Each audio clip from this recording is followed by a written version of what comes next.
The envelope looked expensive. Cream-colored paper. Gold lettering. A law firm from downtown Chicago. I hadn't spoken to my parents in 2 years. Not one call. Not one text. Not even at Christmas. So when their lawyer sent me a document marked urgent family matter, I honestly thought someone had died. Then I opened it. Read the first paragraph. And burst out laughing so hard I nearly dropped the pages onto the kitchen floor. Because after everything my parents had done to me, they were actually trying to sue me for abandonment. My name is Sophie Bennett. I'm 31 years old, and 2 years ago, I walked away from my family with nothing except one suitcase, a panic attack, and a promise to myself. Never go back. Growing up, my parents treated me less like a daughter and more like a retirement plan. Not emotionally. Financially. My father owned a small auto repair shop that barely survived because he gambled half the profits away pretending it was investing. My mother spent money like consequences were fictional. Luxury bags. Jewelry. Furniture we couldn't afford. But somehow, every financial disaster became my responsibility. Because I was the smart one. The dependable one. The fixer. When I got scholarships, my parents celebrated like they earned them. When I landed a corporate accounting job in Seattle, my mother literally told relatives, "Sophie's success is our success." At the time, I thought it was pride. Now I understand it was ownership. The money requests started small. Just until next month. Temporary help. Your father's struggling. And because I loved them, I helped. 500 here. 1,000 there. Then larger amounts. Debt consolidation. Mortgage emergencies. Medical bills. Every crisis somehow landed in my lap. By 28, I realized something horrifying. I was earning 6 figures and still living like I was broke. Meanwhile, my parents somehow kept upgrading their lifestyle. New car. Vacation cruises. Kitchen renovations. Every time I questioned it, my mother acted wounded. After everything we sacrificed for you? That sentence controlled me for years. Then came the moment that shattered the illusion permanently. My younger brother Caleb called me drunk one night. "Sophie," he slurred, "do you know Dad used your name for another loan?" I sat straight up in bed. What? Silence. Then, "I thought you knew." I drove 6 hours to my hometown the next morning shaking with dread. And there it was. My father had used my financial information to co-sign business loans without fully informing me years earlier during paperwork I trusted him with. Technically legal enough to be complicated. Morally disgusting. When I confronted him, he didn't even apologize. "You make good money," he snapped. "Families help each other. Families help each other. Not exploit each other." Then my mother said something even worse. "You're acting selfish lately." Selfish. After years of financially carrying them. That night turned into the ugliest fight of my life. Screaming. Crying. Accusations. And finally I said the sentence that changed everything. "I'm done." Mom laughed coldly. "You'll come crawling back. You always do."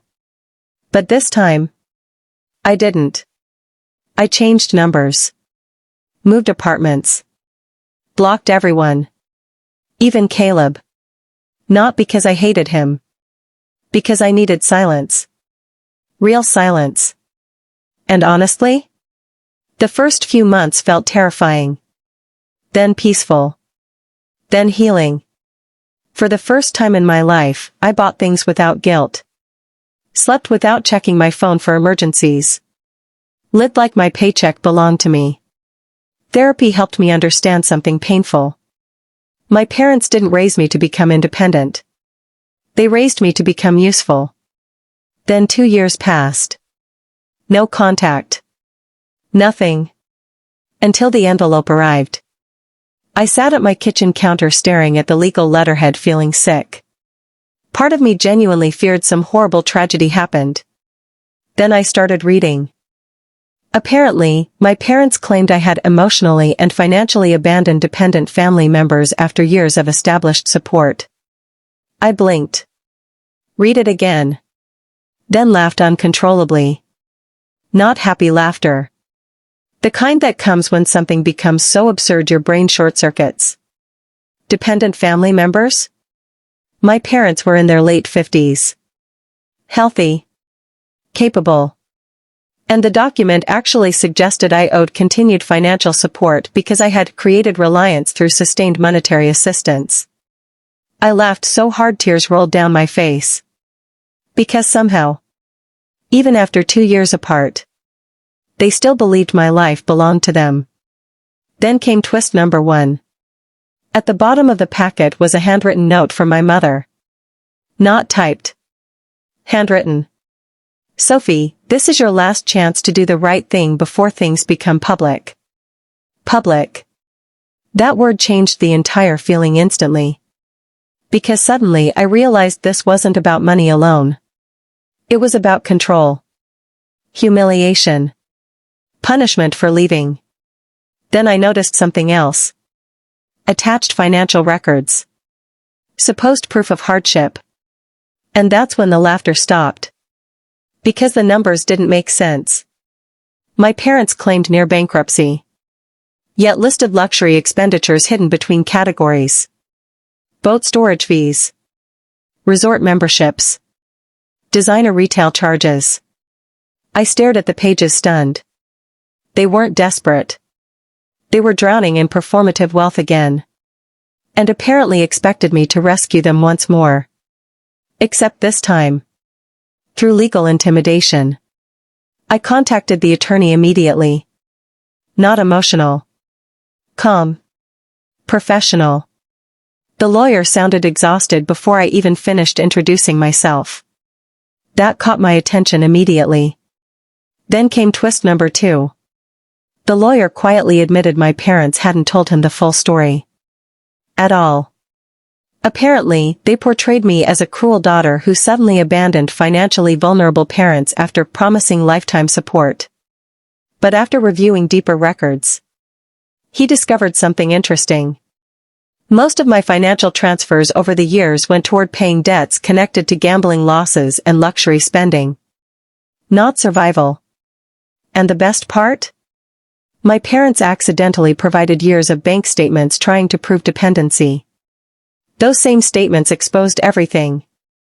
The attorney actually sighed during the call. Ms. Bennett, off the record?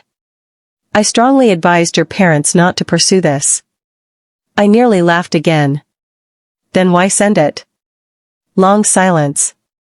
Because they insisted. Of course they did. Then he said something unexpected. There's another issue you should probably know. Apparently, several debts connected to my father's business were already under investigation for irregular signatures. My stomach dropped instantly. Because suddenly I remembered those old loan documents. The ones I signed quickly years ago trusting him. The lawyer continued carefully. Your father may have represented certain authorizations, creatively. Creatively. What a polite word for fraud. That night I barely slept. Not because I feared losing. Because I realized something horrifying. My parents genuinely believed they were victims. Even now. Even after draining me emotionally and financially for years. Then Caleb called unexpectedly from a hidden number. I almost didn't answer. Soph, he asked quietly. Hearing his voice after 2 years hurt more than I expected. Apparently things at home had completely collapsed after I left. Without my money covering emergencies, the cracks became impossible to hide. My father's gambling worsened. Mom started secretly selling fake designer items online pretending they were authentic. Creditors called constantly. And worst of all? They blamed me for everything. Caleb sounded exhausted. They tell everyone you abandoned the family because you got rich. I closed my eyes. Of course they did. Then Caleb whispered something that changed everything. They're not suing because they think they'll win. I frowned. Then why? Silence. They need you scared enough to start paying again. And suddenly the entire situation became crystal clear. This wasn't a legal case. It was emotional extortion wearing a legal costume. Then came the final twist. A week later, my lawyer uncovered that my parents had already approached multiple relatives with a completely fabricated story. According to them, I stole family money and disappeared. But in trying to prove their claims, they handed over financial records that accidentally exposed years of tax inconsistencies and undeclared income connected to my father's side business. In other words, their own revenge attempt triggered scrutiny they absolutely did not want. The climax arrived during mediation. Yes. Actual mediation. My parents sat across from me looking older, angrier, smaller somehow. Mom started crying almost immediately. You abandoned us. I stared at her calmly. No. I stopped financing you. Dad slammed his hand on the table. You owe this family. That sentence hung in the room like poison. And for the first time in my life, I didn't feel guilty hearing it. I felt free. Then my lawyer quietly slid several documents across the table. Bank summaries. Loan records. Spending reports. Everything. My father's face changed instantly. Because now he understood. This wasn't just about their ridiculous claim anymore. They had exposed themselves. My lawyer spoke calmly. If this proceeds publicly, financial investigators may request deeper review of the disclosed records. Silence. Absolute silence. My mother stopped crying immediately. Dad looked pale. Because suddenly the people trying to threaten me realized they were standing on gasoline holding a match. Then came the moment I'll never forget. My mother whispered. So you'd destroy your own parents? And after years of manipulation, years of guilt, years of being treated like a walking ATM, I finally answered honestly. No, I said quietly. You destroyed yourselves the moment you confused love with access. Nobody spoke after that. The lawsuit disappeared within days. Quietly. No apology.